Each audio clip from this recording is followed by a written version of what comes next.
So this is inquiry. This is the beginning of inquiry. And the way that we tend to work with this was first developed by Rebecca Crane in terms of, not first developed by Rebecca Crane, but actually codified, made more explicit.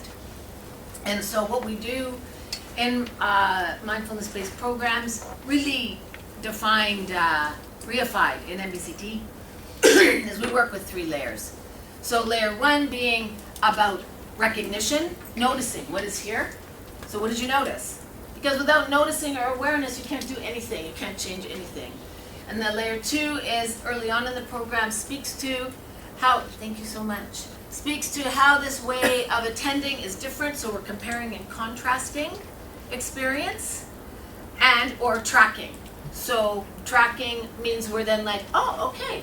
So what happened when so I noticed pain in my shoulder. Oh, can you say more about that? Yeah, I noticed it this way, and then it went this way. Oh, and now it's gone. This is the beginning of tracking. Okay. And then integration. How do we integrate the learning? How do we make it relevant for people to apply?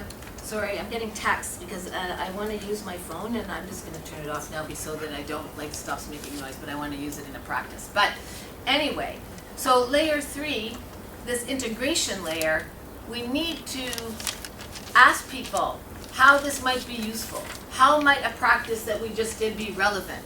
Particularly when the practice that we do causes discomfort, whether that's physically or emotionally.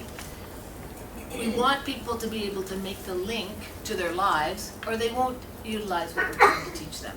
Okay, this is in a nutshell what we're doing in its simplest form.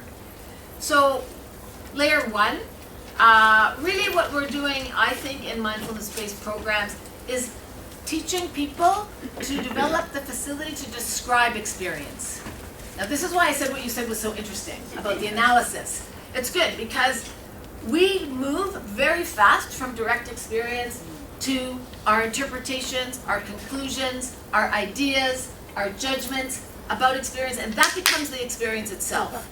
And this happens so quickly, we don't even know it, because we are problem-solving creatures. If we didn't analyze and solve problems, we would have died out long ago, and some beings might think that would be a good idea. Yeah? But so we need this, right? And Norm Farr talks about this.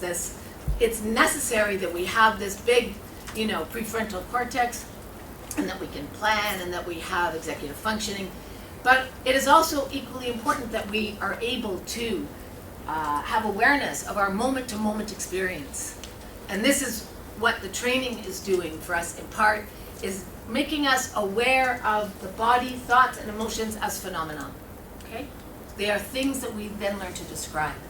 And, we have differing facilities in that, but it can be learned. So, we ask, in addressing these components of experience, what did you notice? What showed up in the body? People often give you their thoughts and emotions. That's okay, we care about them, but we're dragging people back to the body as a point of reference from which to witness and be in experience, as was described by David here. If I can use the body as a source of information, now I have a different place from which I'm witnessing experience. That's just ripped off from Norm Farr.